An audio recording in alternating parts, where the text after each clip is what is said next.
المناک ابواب ہیں ہماری تاریخ کے کہ انگریزوں کو راج جو ہے وہ ہم نے خود ہی فراہم کی ہے۔ صحیح، ہمارے پاس ہی وہ غدار تھے اور ہمارے بے شعوری نے یہ موقع دیا کہ ہم اس تاریخ دور تک پہنچے۔ تو کیا ہمارے ہاں کوئی ایسا یعنی کہ صاحب فکر ایسا نہیں تھا جو ان بکھری ہوئی ریاستوں کو، بکھرے تیروں کو ایک ترکش میں جمع کرتا؟ ہمیں ایک نواب ملتے ہیں سلطنت آصف جاہی کے، باغی شہزادے کے طور پر معروف ہیں وہ، اور انہوں نے جو ہے انگریزوں کے خلاف ایک بھرپور منتقمانہ کارروائی کے طور پر آزادی کی تحریک چلانے کے لیے کارروائی کا آغاز کیا، اپنی ملیٹنٹ ایکشن کا آغاز کیا۔ رضا الہی بخش جس نے بہادر شاہ ظفر سے غداری کی، اس کو جو حویلی دی گئی، ایک بڑی دلچسپ بات یہ ہے کہ آج بھی اس حویلی کو نمک حرام کی حویلی کے نام سے یاد ہے۔ نمک حرام، نمک حرام کی تو نمک حرامی کی نا اس نے کی، اسی طرح۔ اور تاریخ سارے حساب رکھتی ہے۔ آج بدقسمتی سے ہم دیکھتے ہیں کہ بعض احباب جو ہیں وہ سید احمد شہید کی تحریک کے حوالے سے یہ الزامات عائد کرتے ہیں کہ وہ خود انگریز کے علاقہ تھے۔ پنجاب میں مساجد میں استبل خانے بن گئے تھے۔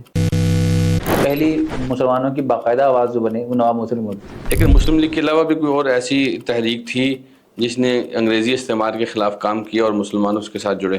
تو یقینی طور پر ایسی کئی جماعتیں تھیں جنہوں نے مزاحمت کی اور مسلمانوں میں سیاسی شعور بیدار کرنے میں اپنا اہم کردار ادا کیا۔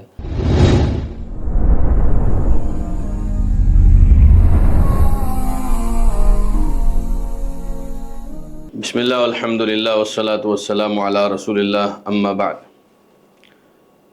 محترم ناظرین و سامعین، آج الحمدللہ ہم سابقون انسٹیٹیوٹ کی جانب سے ایک اور پوڈ کاسٹ کے سیشن میں آپ کے ساتھ حاضر ہیں، اور خوش قسمتی کی بات یہ ہے کہ آج ہمارے ساتھ جو مہمان ہیں وہ بر صغیر پاک و ہند کے ایک نامور محقق، مورخ، مصنف ہیں، اور ایسے مصنف نہیں جو بسا اوقات غیر سنجیدہ یا غیر مفید تحقیقات میں خود کو اور اپنے قارئین کو اور اپنے ناظرین و سامعین کو الجھاتے ہیں، بلکہ میں سمجھتا ہوں کہ انتہائی فکری تربیت کرنے والے بہت کم ایسے مصنفین ہیں جن کی تصنیفات، جن کی تحقیقات امت کے لیے فائدے کا باعث ہوتی ہیں۔ تو انہی کم لیکن بہترین لوگوں میں ہمارے آج کے مہمان محترم جناب محمد تنزیل الصدیقی الحسینی حفظہ اللہ تعالی ہیں، جو آج ہمارے ساتھ پوڈ کاسٹ میں موجود ہیں، اور انشاءاللہ العزیز اس پوڈ کاسٹ میں ہم نے آپ کے سامنے بر صغیر پاک و ہند کی تاریخ کا ایک انتہائی اہم اور ایسا باب رکھنا ہے جس کا اول تو شاید تاریک لگے، لیکن آخر انشاءاللہ العزیز آپ کو روشن دکھائی دے گا۔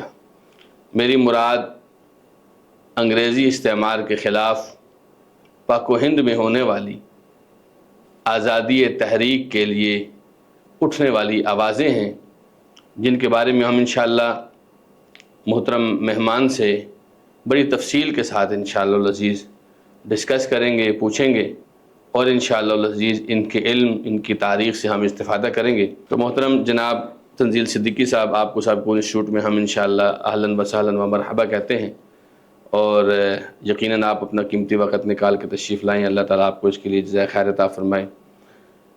تو میں چاہتا ہوں کہ ہم شروع کریں اس وقت سے جب بر صغیر پاک و ہند میں مسلمانوں کا ایک غلغلہ تھا، لیکن پھر دھیرے دھیرے انگریز کے استعمار نے اس بر صغیر کو اپنی لپیٹ میں لیا، لوگوں کو ان کی معیشتوں کے ساتھ، ان کے مذاہب کے ساتھ، ان کے افکار کے ساتھ انہوں نے دبوچ لیا، اور ایک وقت ایسا آیا جب پورا بر صغیر ان کے تسلط میں تھا، فکری طور پر بھی اور ریاستی طور پر بھی۔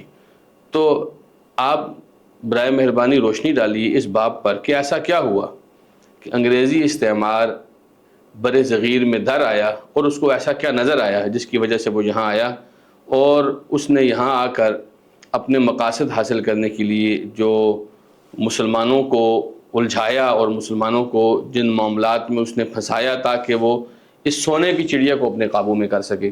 تو ایسا کیا تھا بر صغیر میں جس کی وجہ سے انگریز کو یہاں آنا اپنے لیے بہت مفید لگا؟ شکریہ جناب. سب سے پہلے تو میں آپ کے توسط سے اپنے سابقون انسٹیٹیوٹ کو، احباب کو اور اپنے ناظرین کو السلام علیکم ورحمۃ اللہ وبرکاتہ کہنا چاہتا ہوں. وعلیکم السلام. آپ کا جو سوال ہے وہ بہت فکر انگیز ہے اور بہت اہم سوال ہے. ہماری گزشتہ تاریخ کو اور آج کے مسائل کو سمجھنے کے لیے بھی بے انتہا اہم سوال ہے. آپ جانتے ہیں کہ بر صغیر کی جو طاقت تھی وہ معاشی لحاظ سے اس وقت کا سب سے بہترین اور بہت بڑی طاقت تھی. مغلوں کا عروج تھا اور ہندوستان کی جو جی ڈی پی تھی وہ اس زمانے میں پوری دنیا کی چوتھائی تھی، یعنی 25 سے 26%. اتنی بڑی معیشت. اتنی بڑی معیشت تھی. اور اس ظاہر اس معیشت کو جو دولت کا حریص طبقہ ہوتا ہے وہ حریصانہ نگاہوں سے دیکھتا ہے. سن 1600 میں ایسٹ انڈیا کمپنی کا قیام عمل میں آیا تھا. اچھا، میں یہ بھی عرض کروں کہ ایسٹ انڈیا کمپنی کئی ایک تھی. برطانوی بھی تھی، ہالینڈ کی بھی تھی، ڈنمارک کی بھی تھی، فرانس کی بھی تھی. یہ کچھ وقتوں سے قیام ان کا عمل میں آتا رہا.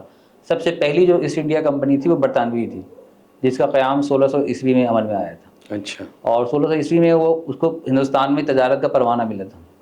صحیح. تو وہ بہرحال ہندوستان آئے اور انہوں نے یہ بڑی قابل غور بات ہے کہ ایک تاجر جو تجارت کی غرض سے آیا اس نے آخر کو ہندوستان پہ قبضہ کر لیا. یہ دنیا کی تاریخ میں ایک انوکھی مثال ہے. اور ہمارے ایسا لیے نہیں تھا اس کہ وہ میں تاجر جو تاجروں کے بھیس میں آئے تھے اصل میں وہ قبضہ گروپ ہی تھا؟ یقینی طور پر. لیکن بہرحال یہ ایک انوکھی مثال تو ہے جی. کہ اس نے بجائے میدان حرب کا راستہ اختیار کرنے کے لیے معیشت کا راستہ اختیار کیا.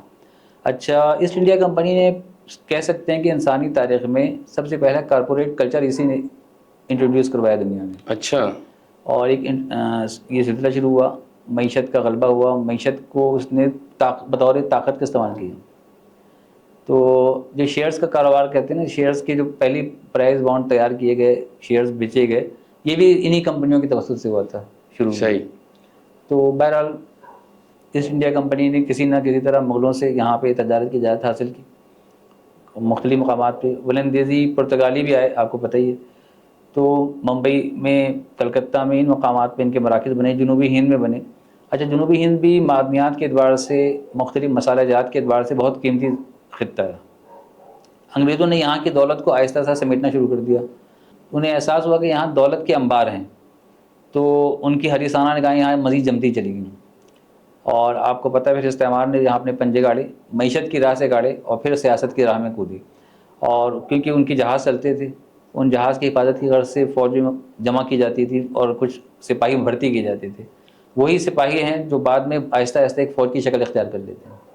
صحیح. تو کلکتہ میں سراج الدولہ نے اور جنوبی ہند میں ٹیپو سلطان نے سخت مزاحمت کی، اور یہ ایک تاریخ کا ہمارے روشن باب ہے. لیکن آپ کو پتہ ہے کہ سراج الدولہ کو اور ٹیپو سلطان دونوں کو اپنوں ہی کی غداری کا سامنا کرنا پڑا. یہاں پہ ہم رک کے تھوڑا سا، میرا ایک اشکال ہے وہ یہ کہ کیا انگریزوں نے جو تجارتی لبادے میں آئے تھے ان کو یہ ضرورت محسوس ہوئی کہ ہم تجارت کے ساتھ اسلحہ بھی لے کر جائیں؟ اگر وہ یہاں کے خزانے لوٹ ہی رہے تھے اور وہ یعنی کہ اندھا دھند ان کو حاصل ہو رہے تھے، تو ان کو پھر یعنی حربی راستہ اختیار کرنے کی کیا ضرورت پیش آئی؟ یا پھر ان کو کوئی ان کی اس چال کو کچھ سمجھنے والوں نے سمجھا اور تب انہوں نے ان کی مزاحمت کی اور پھر ان کو ایک راستہ چھوڑ کے، جو تجارتی راستہ جس پر وہ آئے تھے، اس کو چھوڑ کر ساتھ میں دوسرا راستہ بھی اختیار کرنا پڑا؟ کیا کوئی ایسی مزاحمت تھی ایسے اہل فکر کی جو ان کے استعمار کے در اندازی پر وہ ہوشیار ہو چکے تھے؟ ایسی بھی کوئی بات تھی؟ اچھا، یہ تقریباً کہا جائے تو دونوں باتیں تھیں. اچھا. وہ اس طرح کے جب جہاز چلتے تھے ان کے سمندروں پر، تو ظاہر ہے اس کی حفاظت کے لیے بھی بحری قزاق بھی آپ کو پتہ ہے جی. ہوا کرتے تھے اس زمانے میں. تو سپاہی کی ضرورت ان کو تھی. جی بالکل. ایک تو یہ بات تھی. دوسری بات یہ کہ جب یہ آہستہ آہستہ ان کی حرص بڑھتی چلی گئی تو ظاہر مقامی مزاحمت بھی ہوئی. مقامی تاجروں نے بھی مزاحمت کی سب سے پہلے.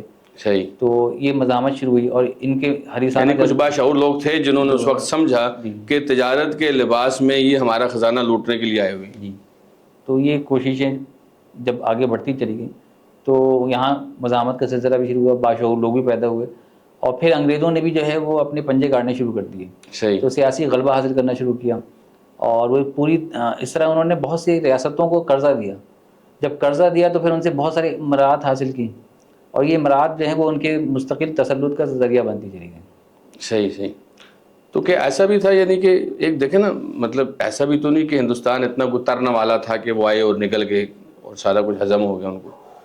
یعنی میں یہ سمجھنا چاہتا ہوں کہ کیا کوئی انہوں نے جب یہاں پر اپنا تسلط جمانا شروع کیا اور یہاں پر آئے تو ہندوستان تو ایک بڑا مضبوط نظام تھا اور ایک بادشاہ کے تحت وہ پورا نظام چل رہا تھا، تو ان کو ایسا موقع کیسے مل گیا کہ پورے ایک اتنی بڑی ایک دنیا کی معیشت بھی ہے اور ایک بہت بڑی آبادی ہے دنیا کی، جس طرح آپ نے بتایا کہ 1/4 معیشت GDP دنیا کی ہندوستان کی تھی، تو اور آبادی بھی اسی طرح تھی، اور آج بھی جیسے آپ دیکھتے ہیں کہ دنیا کی ایک بڑی آبادی ہندوستان میں، پاک و ہند اور بنگلہ دیش کو اگر آپ ملائیں تو بن جاتی ہے۔ اتنی بڑی آبادی اور اتنی بڑی حکومت اور اتنے بڑے نظام کو ان یعنی تجارت کے بھیس میں آنے والے انگریزوں نے یہ کیسے مات دے دی؟ اس کے لیے انہوں نے کوئی اسٹریٹجی بنائی؟ اس کے لیے انہوں نے کوئی ہماری کمزور مقامات دیکھے، کمزور افکار دیکھے؟ کیا تھا ایسا سلسلہ؟ یعنی ایک باہر کا آدمی کیسے اتنی جلدی تسلط اختیار کر گیا اور اس نے تسلط کیا؟ اچھا، آپ یہ سوچیں گے تسلط جلدی اختیار نہیں کیا، اس کے لیے اس نے بڑی محنت کی، ایک تو یہ بات۔ دوسری بات جو آپ نے سوال پیش کی کہ ہندوستان ایک مکمل نظام ایک ہی بادشاہ کے ماتحت تھا، تو ایسا نہیں تھا کہ ایک بادشاہ کے ماتحت تھا، اچھا، یعنی یعنی ریاستیں تھیں، ریاستیں تقسیم تھی۔ مختلف تھیں۔ جیسے نظام ایک انڈیپینڈنٹ ریاست تھی، وہاں پہ آزاد ریاست تھی صحیح، حیدرآباد دکن کی۔ اسی طرح ٹیپو سلطان کرناٹک کے نواب الگ تھے، تو یہ مختلف ریاستیں تھیں اور وہ بھی اچھی خاصی بڑی بڑی ریاستیں تھیں۔ اسی طرح بنگال میں ہم دیکھتے ہیں نواب سر علی دولہ کی حکومت تھی، تو یہ ساری مختلف ریاستیں تھیں۔ البتہ سب سے بڑی ریاست جو تھی، جو بادشاہ جس کی سب سے زیادہ قوت اور غلبہ تھا، وہ مغلوں کا تھا، صحیح، یہ ہم کہہ سکتے ہیں۔ تو انگریزوں نے ایک دم سے سموہ سے مقابلہ نہیں شروع کر دیا، آہستہ آہستہ زیر کیا ایک ایک حلقے کو، اور پھر آگے بڑھتے چلے گئے وہ۔ یعنی وہ جو ڈیوائڈ اینڈ رول کا ہم ڈیوائڈ اینڈ فارمولہ رول کا، دیکھتے ہیں انہوں نے اپلائی کیا یہاں جی پر، کہ دونوں کے اختلاف ڈالا، ایک کے ساتھ ہو گئے، اس کے ساتھ مل کے دوسرے کو شکست دے دی، اس طریقے سے سلسلہ چلتا گیا۔ جی ہاں، اس طرح سے چلتا رہا۔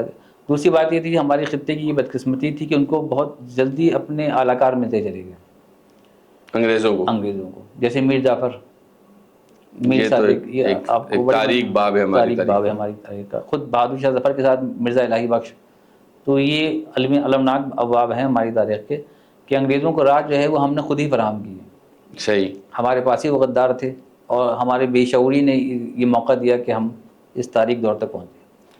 شیخ اس میں یعنی کہ ہم امام ابن تیمیہ رحمہ اللہ کو دیکھتے ہیں، جو ایک وقت تھا آپ کو پتہ ہے جب منگولوں کا طوطی بولتا تھا اور منگولوں نے ہر جگہ قبضہ کیا، لیکن پھر کچھ مصلحین ایسے تھے جو مسلمانوں کی بکھری ہوئی صفوں کو متحد کر کے انہوں نے منگولوں کے خلاف کھڑا کیا ہے۔ تو کیا ہمارے ہاں کوئی ایسا یعنی کہ صاحب فکر ایسا نہیں تھا جو ان بکھری ہوئی ریاستوں کو، بکھرے تیروں کو ایک ترکش میں جمع کرتا اور ان کو بتاتا کہ تمہارے آپسی اختلافات وہ کسی زیادہ بڑے نہیں ہیں، لیکن تمہارا دشمن بہت بڑا شاطر اور چالاک ہے؟ تو ایسا کوئی یعنی کہ ایسے لوگ ہوں جو ان کو سمجھا سکیں، جن کی باتیں مانی بھی جا سکیں؟ کئی دفعہ کوئی مذہبی شخصیت ہوتی ہے، کئی دفعہ کوئی سیاسی شخصیت ہوتی ہے، کئی دفعہ کوئی باہر کے لوگ ہوتے ہیں جو بتا رہے ہوتے ہیں کہ آپ کے ہاں یہ معاملہ چل رہا ہے، تو ایسے بھی کوئی لوگ تھے ایسے؟ آپ نے یہ سوال کیا، اس میں ہم دیکھتے ہیں کہ عام طور پر تاریخ میں مشاہیر کا ذکر تو بآسانی مل جاتا ہے، اور ہماری نئی نسل جو ٹیپو سلطان، نواب سر الدولہ کے ناموں سے آگاہ ہوئی، جی، لیکن میں یہاں، اور کافی لوگ جانتے ہیں سلطان حیدر علی کو اور ان سبوں کو، لیکن میں چاہتا ہوں کہ یہاں پہ ایک مثال پیش کروں بطور خاص، اور اس کو ذرا تفصیل سے بیان کروں۔ تو ہمیں ایک نواب ملتے ہیں سلطنت آصف جاہی کے باغی شہزادے کے طور پہ معروف ہیں وہ، اور انہوں نے جو ہے انگریزوں کے خلاف ایک بھرپور منتقمانہ کارروائی کے طور پہ آزادی کی تحریک چلانے کے لیے کارروائی کا آغاز کیا، اپنی ملیٹنٹ ایکشن کا آغاز کیا تھا۔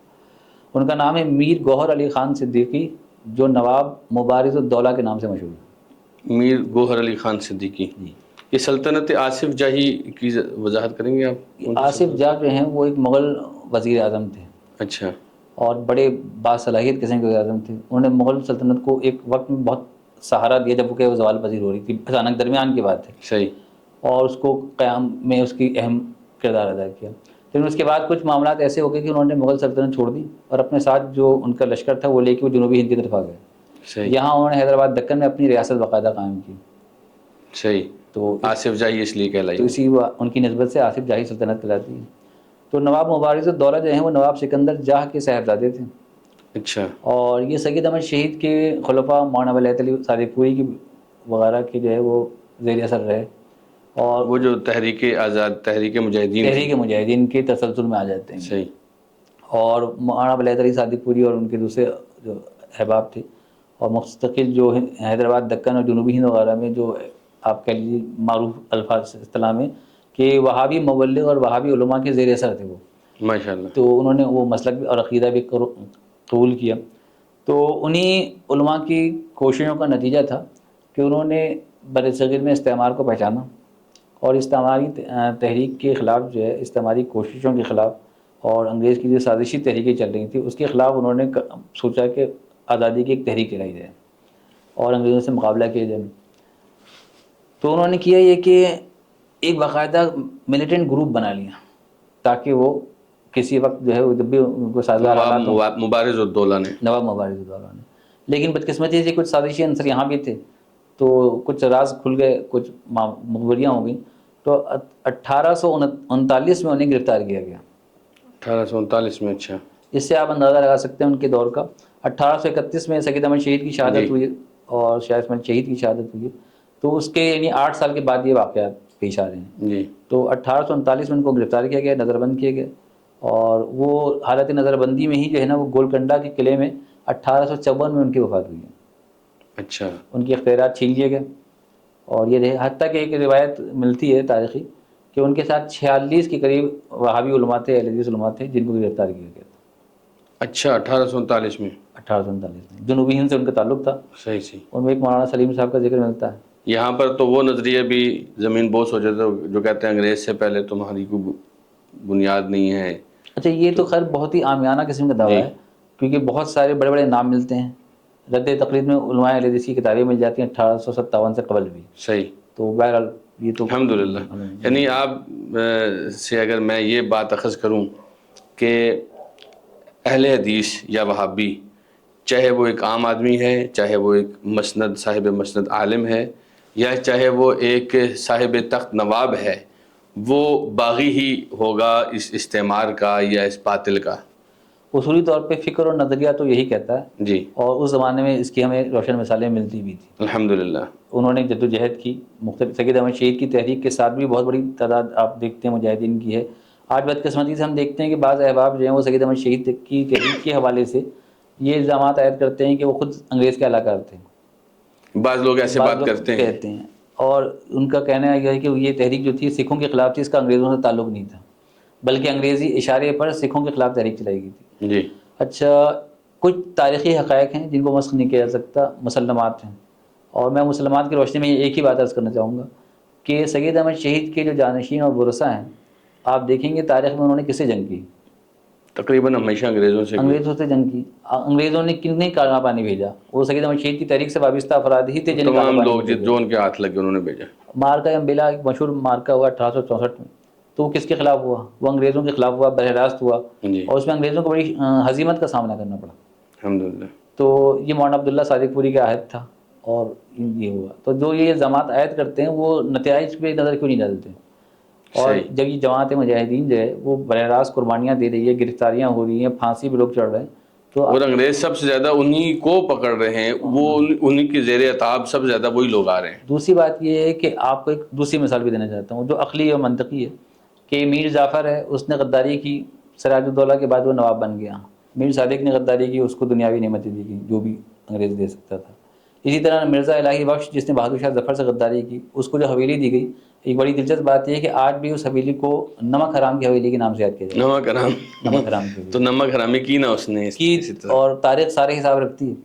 لیکن آپ یہ غور فرمائیں کہ سید احمد شہید اور شاہ اسماعیل شہید کس قسم کے علاقار تھے کہ جو لڑنے گئے شہید ہو کے ان کو کیا ملا؟ ان کو اور قید و بند کی صحبتیں ملیں، ان کی ورثہ کو ملی. تو یہ قابل غور بات ہے نا کہ ایک علاقار اگر دنیاوی مقصد کے لیے جاہو جلال کی مرتا ہے تو اس کو کچھ نہ کچھ مل رہا ہے دنیاوی نقطہ نظر سے. یہاں تو ان کو شہادت مل رہی ہے.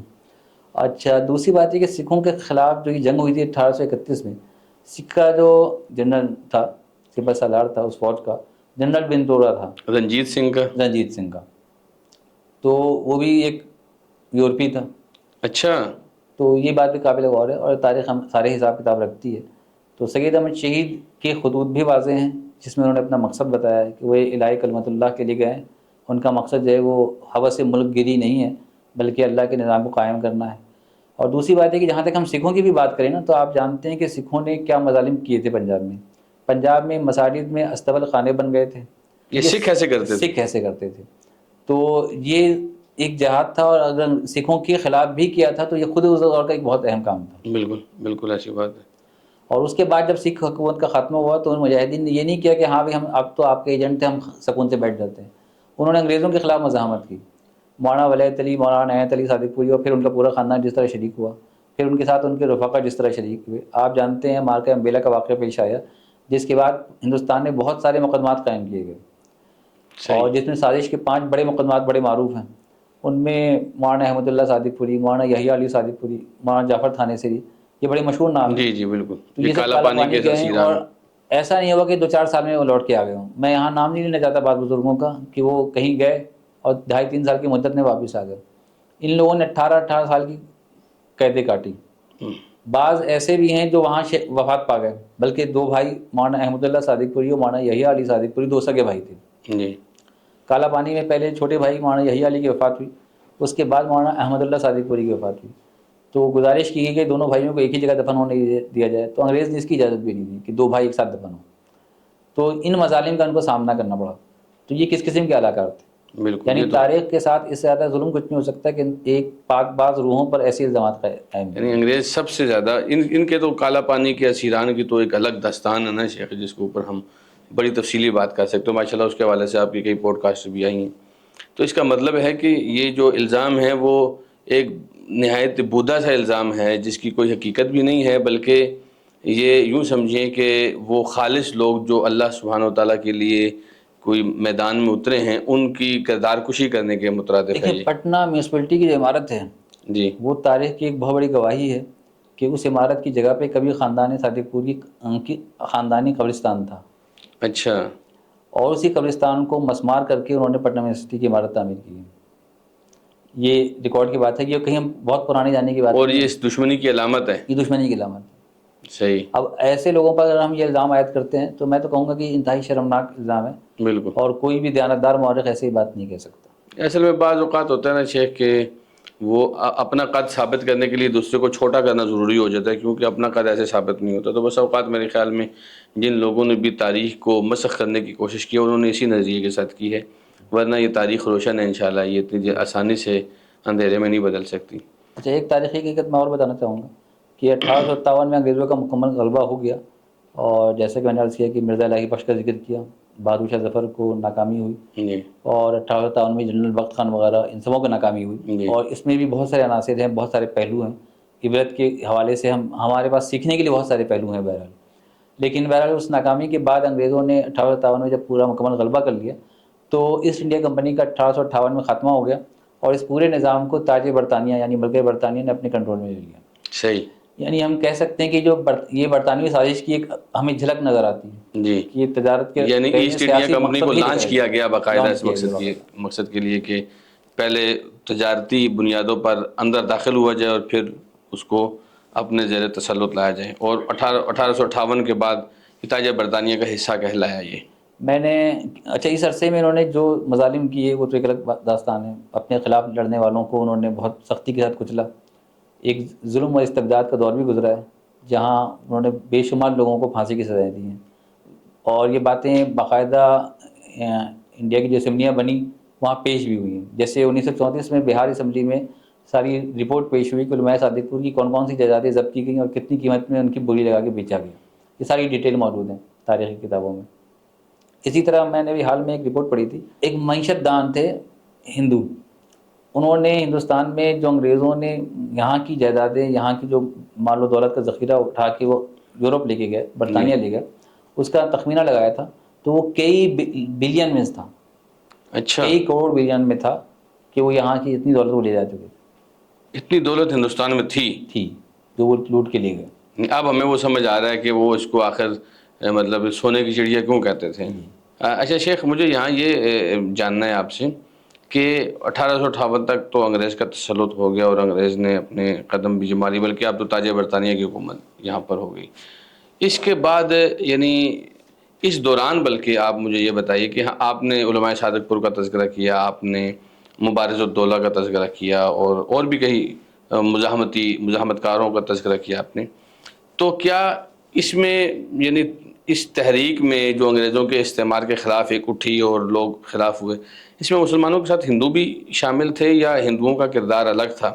اور انگریزوں کا جب تسلط ہوا تو مسلمانوں کو تو انہوں نے جو بھی سزائیں دی جیسے آپ بتا رہے ہیں، اور کالا پانی کے قید خانے اور اس طرح بہت سارے یعنی اس کی گواہیاں بھی موجود ہیں، تو کیا ہندوؤں کا بھی اس میں کوئی سزائیں تھیں، ایسا کوئی معاملہ تھا کہ ہم کہہ سکیں کہ یہ ایک مشترکہ جنگ تھی، یا یہ صرف اسلام ہی کے خلاف، یا اسلام ہی ایسا دین تھا جنہوں نے انگریز کے اس تسلط کے خلاف مزاحمت سکھائی ہے، وگرنہ ہندو اس کے ساتھ تھے؟ اس میں کیا حقیقت کیا ہے؟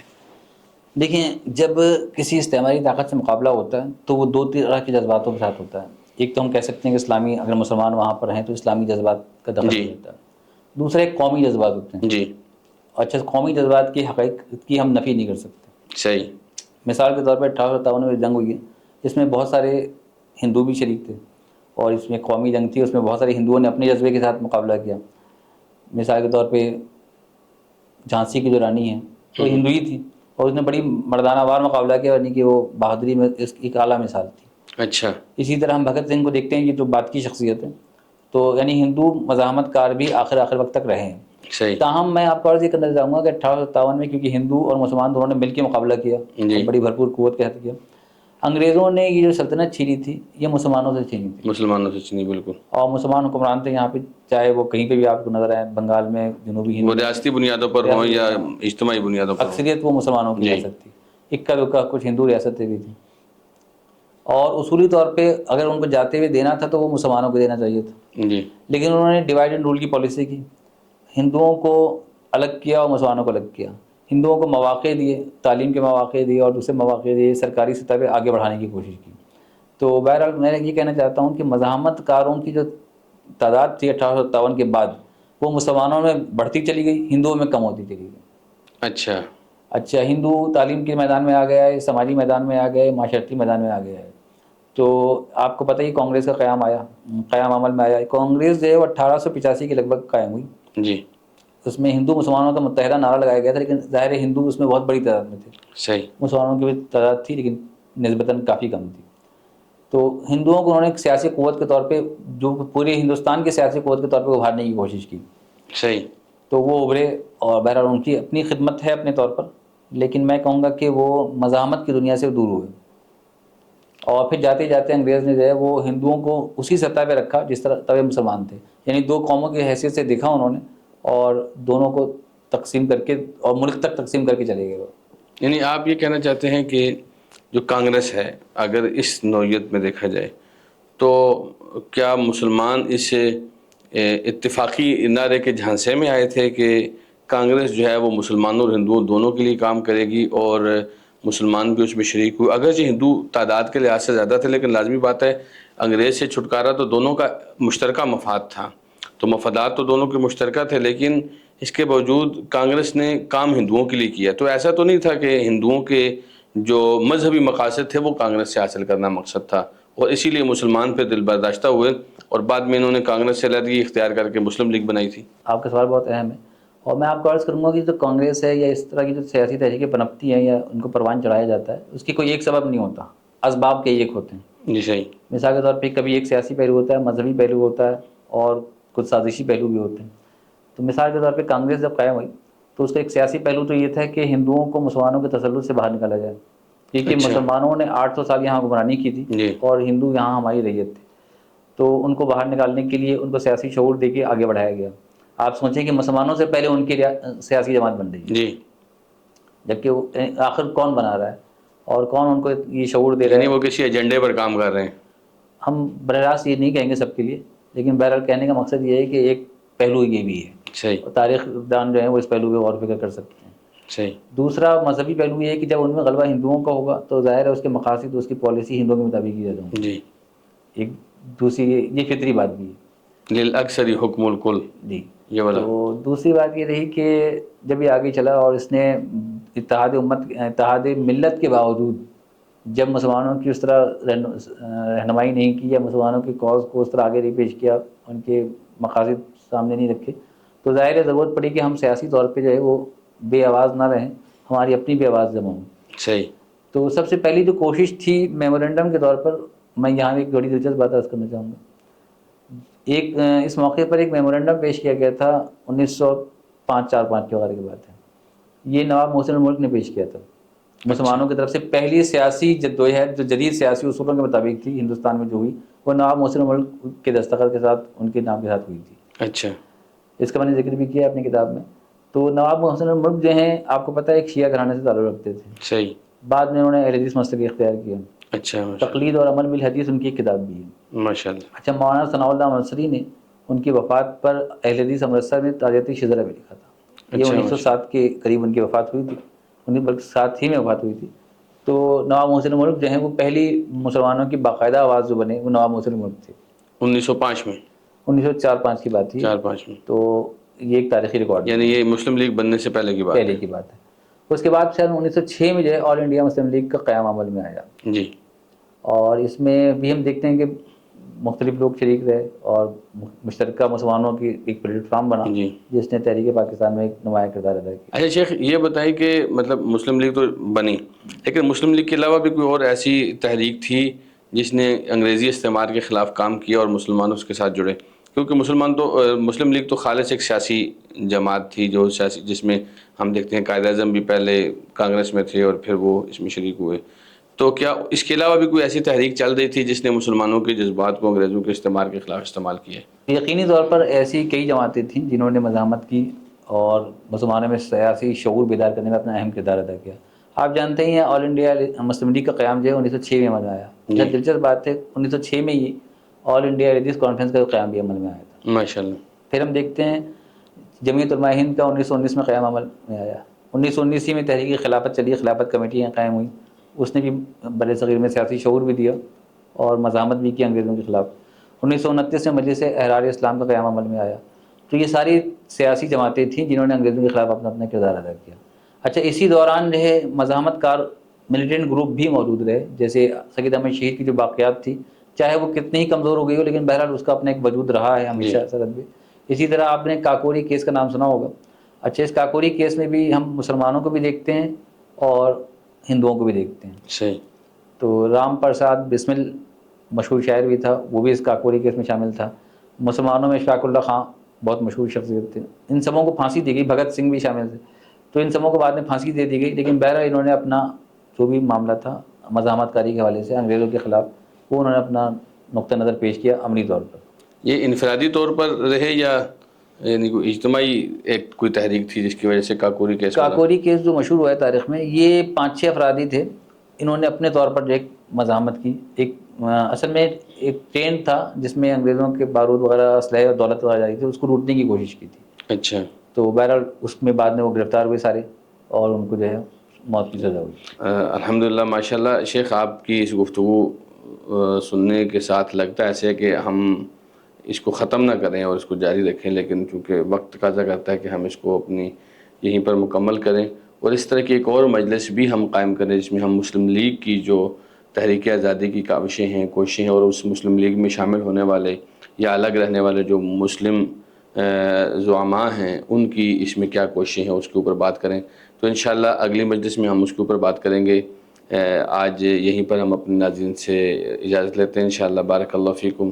آپ کی تشریف آوری کا بہت بہت شکریہ, آپ کی ان انتہائی قیمتی معلومات کا بہت بہت شکریہ. بلکہ میں تو یہ سمجھتا ہوں کہ ہم نے جتنی معلومات اس سے پہلے پڑھ رکھی ہیں, سن رکھی ہیں, جتنے واقعات, اس میں بہت ساری چیزیں آپ نے آج ایسی بیان کی ہیں جو شاید آج سے پہلے ہمارے علم میں نہیں آئی ہیں. تو اللہ تعالیٰ آپ کو جزائے خیر دے. اللہ سبحانہ وتعالیٰ ہمارے ان اسلاف کو جزائے خیر دے جنہوں نے استعمار کے خلاف, جنہوں نے باطل کے خلاف سینہ تان کر کوشش کی, کاوش کی. بارک اللہ فیکم, جزاکم اللہ خیرا, وآخر دعوانا الحمدللہ رب العالمین.